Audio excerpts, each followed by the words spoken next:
اسلامی تاریخ کا وہ سلطان جس نے پورے یورپ کی صلیبی طاقت کو کچلتے ہوئے فلسطین کو آزاد کرایا، جنہیں حضرت خالد بن ولید رضی اللہ تعالیٰ عنہ کے بعد مسلمانوں کا ایک عظیم فوجی جنرل مانا جاتا ہے، اور جن کی عظیم و شان سلطنت میں موجودہ دور کے مصر، شام، یمن، فلسطین، دیار بکر، مکہ، مدینہ اور شمالی عراق شامل تھے۔ ویورز، آج ہم فاتح بیت المقدس سلطان صلاح الدین ایوبی کی مکمل فیملی ٹری کی بات کریں گے۔ سلطان صلاح الدین ایوبی کے آباء و اجداد کون تھے اور زنگی سلطنت کے حکمرانوں سے ان کا کیا تعلق تھا؟ اپنی وفات کے نزدیک سلطان نے ایسی کیا غلطی کی کہ ایوبی سلطنت ٹکڑے ٹکڑے ہو گئی؟ اور سلطان صلاح الدین ایوبی کے بچے کتنے تھے؟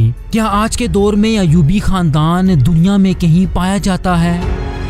ویورز، میں ہوں احتشام ارشد اور آپ دیکھ رہے ہیں دی انفوٹینمنٹ چینل۔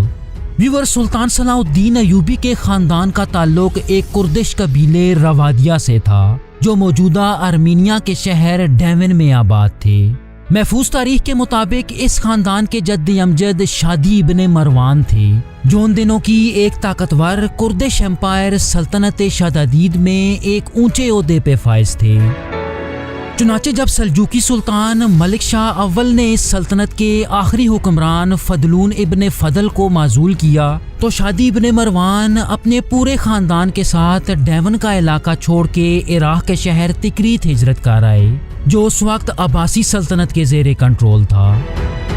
تکریت میں رہتے ہوئے کچھ ہی عرصے میں عباسیوں نے انہیں اس شہر کا گورنر مقرر کر دیا۔ اگر ان کی اولاد کی بات کی جائے تو ان کے 2 بیٹے تھے، جن کے نام نجم الدین ایوب اور اسد الدین شیرکو تھا، اور شادی کی موت کے بعد ان کے بڑے بیٹے نجم الدین ایوب ان کے جانشین اور تکریت کے اگلے گورنر بنے۔ آپ سلطان صلاح الدین ایوبی کے والد تھے، اور کہا جاتا ہے کہ سلطان نے اپنی سلطنت کا نام اپنے والد کے نام سے ہی منسوب کر کے ایوبی سلطنت رکھا تھا۔ سن 1132 عیسوی میں نجم الدین ایوب نے زنگی خاندان کے لیے خدمات دینا شروع کر دیں، اور اس وقت کی سپر پاور سلجوق سلطنت کے خلاف زنگی حکمران عماد الدین زنگی کا ساتھ دینے لگے۔ سن 1136 عیسوی میں ان کے بھائی شیرکو نے تکریک شہر میں ایک مسیحی کو قتل کر دیا۔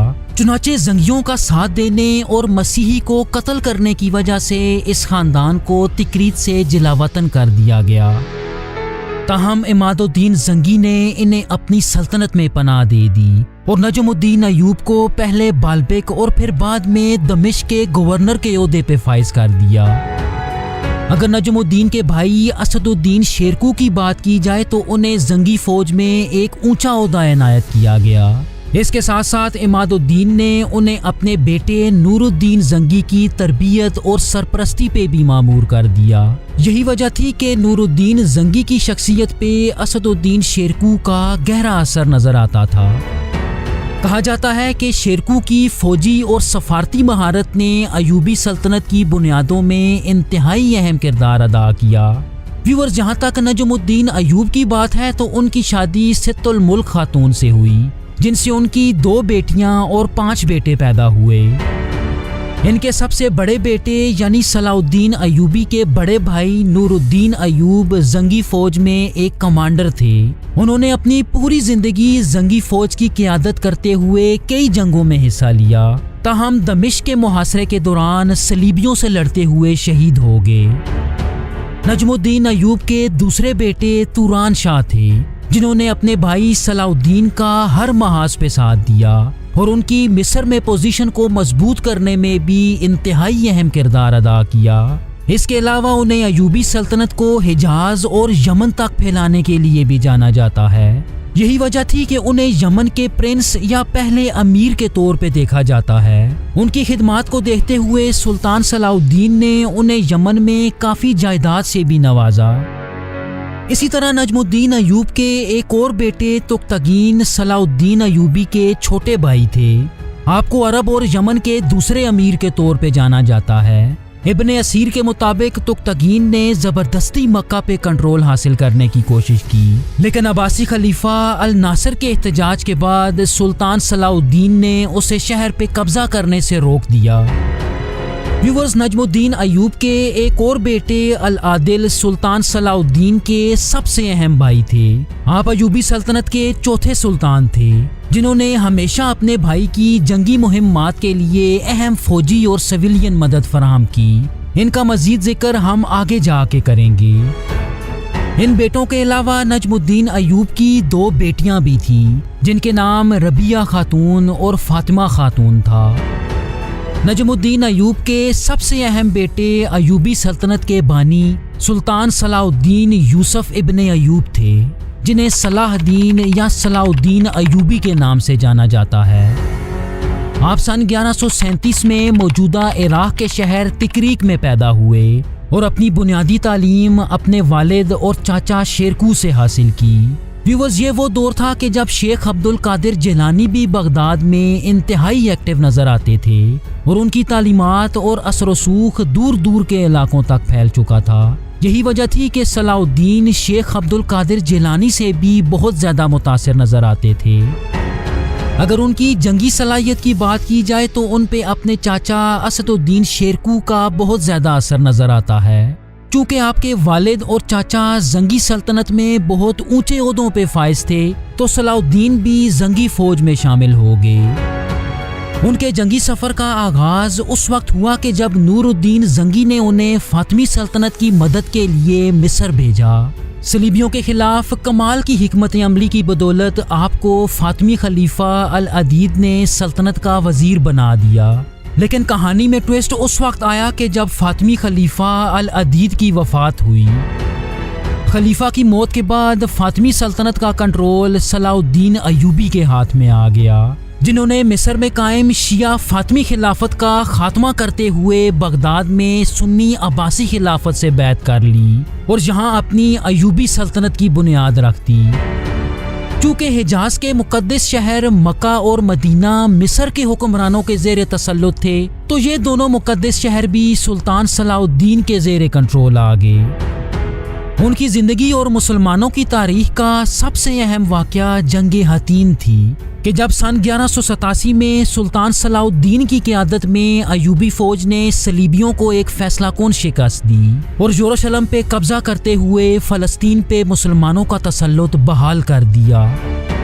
اس فتح کے نتیجے میں تیسری صلیبی جنگ کا آغاز بھی ہوا، لیکن سلطان صلاح الدین ایوبی کے سامنے صلیبی فوج کوئی فیصلہ کن کامیابی حاصل کرنے میں ناکام رہی۔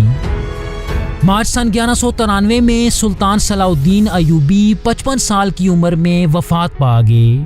انہیں دمشق میں اموی مسجد کے نزدیک دفن کیا گیا، جہاں آج بھی ان کا مقبرہ موجود ہے۔ ویورز، جہاں تک ان کی اولاد کی بات ہے تو ان کی شادی عصمت الدین خاتون سے ہوئی۔ کئی مورخین یہ دعویٰ کرتے ہیں کہ عصمت الدین خاتون نور الدین زنگی کی بیوہ تھی اور سلطان صلاح الدین سے شادی کرنے کا واحد مقصد مسلمانوں کی عظیم الشان سلطنت کو جوڑ کے رکھنا تھا۔ روایات میں آتا ہے کہ سلطان صلاح الدین کے کل 17 بچے پیدا ہوئے، جن میں سب سے اہم ان کے 3 بیٹے الافضل، العزیز اور الظاہر تھے۔ لیکن جانشینی کے معاملے میں سلطان صلاح الدین نے بھی وہی غلطی کی جو ان سے پہلے عباسیوں اور سلجوقوں نے کی۔ انہوں نے اپنی عظیم الشان ایوبی سلطنت کو 3 ٹکڑوں یعنی اپنے 3 بیٹوں میں تقسیم کر دیا۔ ان کے بیٹے الافضل کے حصے میں فلسطین اور شام، العزیز کے حصے میں مصر اور الظاہر کے حصے میں حلب کا علاقہ آیا۔ اس تقسیم کا یہ نتیجہ نکلا کہ ایوبی سلطنت اندرونی طور پہ انتہائی کمزور ہو گئی، لیکن اس تقسیم کے باوجود ان کے بیٹے العزیز کسی حد تک پوری ایوبی سلطنت پر اپنا تسلط قائم کرنے میں کامیاب رہے، جنہیں سلطان صلاح الدین ایوبی کا اصل جانشین کہا جائے تو غلط نہ ہوگا۔ لیکن العزیز کو اپنے بھائیوں کے ساتھ ساتھ زنگی حکمرانوں اور کئی چھوٹے بڑے دشمن قبیلوں کی بغاوتوں کا سامنا تھا۔ ان کا انتقال سن 1198 میں ایک شکار کے دوران ہوا اور ان کے بعد ان کے 12 سالہ بیٹے المنصور تخت پہ بیٹھنے میں کامیاب ہوئے۔ لیکن ان کے تخت نشین ہوتے ہی اس بات پہ خانہ جنگی شروع ہو گئی کہ اس کم سن سلطان کا کمانڈر ان چیف کون ہوگا، یا اگر دوسرے الفاظ میں بات کی جائے تو اس کے لیے فیصلہ لینے والا کون ہوگا۔ چنانچہ صلاح الدین ایوبی کے بھائی العادل اور ان کے بیٹے الافضل میں جنگوں کا ایک سلسلہ شروع ہوا، جس کے نتیجے میں الافضل کو بری طرح شکست ہوئی۔ العادل نے المنصور کو ملک بدر کرتے ہوئے تخت پہ قبضہ کر لیا اور ایوبی سلطنت کے چوتھے طاقتور سلطان بن کے سامنے آئے۔ صلیبیوں میں انہیں صف الدین کے نام سے جانا جاتا ہے، جو ان کے نام سیف الدین سے نکالا گیا تھا۔ اپنی فتح کے بعد انہوں نے تقریباً 2 دہائیوں تک پوری ایوبی سلطنت پر انتہائی عقل مندی سے حکومت کی اور سلطنت کو کافی حد تک متحد رکھنے میں بھی کامیاب رہے۔ کہا جاتا ہے کہ انگلینڈ کے بادشاہ رچرڈ ون نے العادل کو اپنی بہن جون یا اپنی بھتیجی سے شادی کرنے کی پیشکش کی، لیکن العادل نے دونوں آفرز کو ریجیکٹ کر دیا کیونکہ انہیں کرسچینٹی میں کوئی دلچسپی نہ تھی۔ ویورز، العادل اول نے اپنی پوری زندگی صلیبی جنگوں سے بچنے کی کوشش کی، لیکن سپتمبر سن 1217 میں انہی کے دور میں 5ویں صلیبی جنگ کا آغاز ہوا۔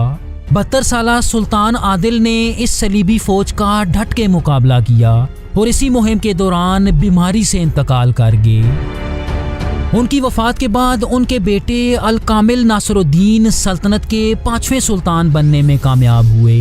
انہوں نے 5ویں صلیبی فوج کو امن قائم کرنے کی پیشکش کی، لیکن صلیبیوں نے ان سے مذاکرات کرنے سے انکار کر دیا اور قاہرہ کی طرف مارچ کرنے لگے۔ لیکن الکامل نے انتہائی عقل مندی سے دریائے نیل کا پانی کھول دیا، جس سے صلیبی فوج آگے بڑھنے میں ناکام رہی اور آخرکار 5ویں صلیبی فوج بھی اپنے اہداف کو پورا کیے بغیر ہی واپس لوٹ گئی۔ ویورز، اگرچہ الکامل صلیبیوں کو پسپا کرنے میں کامیاب رہے، لیکن سلجوقوں اور خوارزم سلطنت کے ساتھ آپ کئی محاذوں پہ سرگرم تھے۔ الکامل نے اپنی وفات کے نزدیک ایوبی سلطنت کو اپنے 2 بیٹوں میں مزید تقسیم کر دیا۔ یہی وجہ تھی کہ ان کی وفات کے بعد ان کے دونوں بیٹوں العادل II اور الصالح ایوب کے درمیان ایک خانہ جنگی شروع ہو گئی، لیکن اس خانہ جنگی کے باوجود العادل II کسی حد تک تخت پہ بیٹھنے میں کامیاب ہو گئے، لیکن کچھ ہی عرصے میں ان کے بھائی الصالح ایوب نے انہیں معزول کرتے ہوئے خود تخت پہ بیٹھ گئے اور ایوبی سلطنت کے 7ویں سلطان بن کے سامنے آئے۔ لیکن ان کے دور میں ایوبی سلطنت اتنی کمزور ہو چکی تھی کہ سلطان کی بھی کوئی حیثیت نہ تھی اور کئی وزیر انہیں بھی معزول کرنے کی سازش کر رہے تھے۔ اپنے گرد وفاداروں کی کمی کی وجہ سے سلطان الصالح نے ترک غلاموں کی ایک بڑی تعداد خریدنا شروع کر دی، جو سینٹرل ایشیا میں منگول حملوں کی وجہ سے بڑی تعداد میں دستیاب تھے۔ لیکن ان ترک غلاموں نے جلد ہی پوری ایوبی فوج پہ قبضہ کر لیا، جنہیں مملوکوں کے نام سے جانا جاتا ہے۔ سلطان الصالح کے بعد ان کے بیٹے معظم توران شاہ تخت نشین ہوئے۔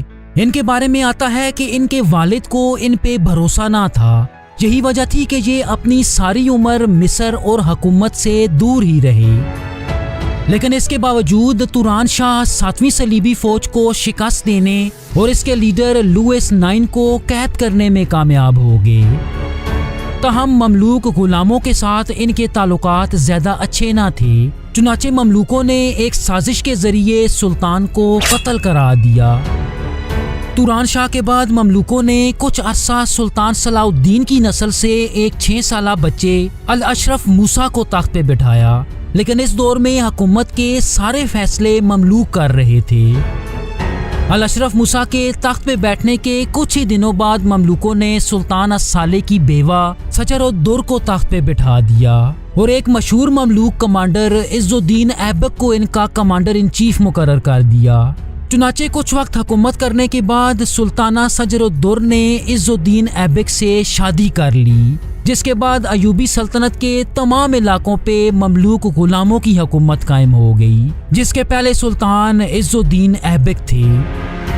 ویورز، مملوکوں کی یہ سلطنت مستقبل میں اتنی طاقتور ہو گئی کہ انہوں نے تاریخ میں پہلی دفعہ منگولوں کو شکست دے دی۔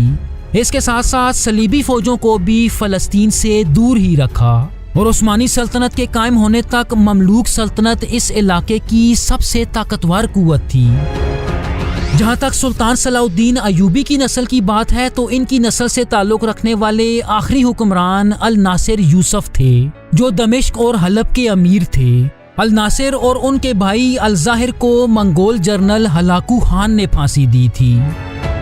اور جہاں تک موجودہ دور کی بات ہے تو ایوبی خاندان کے کئی افراد آج بھی کرد علاقوں میں پائے جاتے ہیں۔ ویورز، عثمانی سلاطین کے آباء و اجداد کون تھے؟ عثمانی سلاطین کا مکمل شجرہ نسب دیکھنے کے لیے اسکرین پہ دی گئی ویڈیو ضرور دیکھیے گا۔ تھینک یو سو مچ۔ اللہ حافظ۔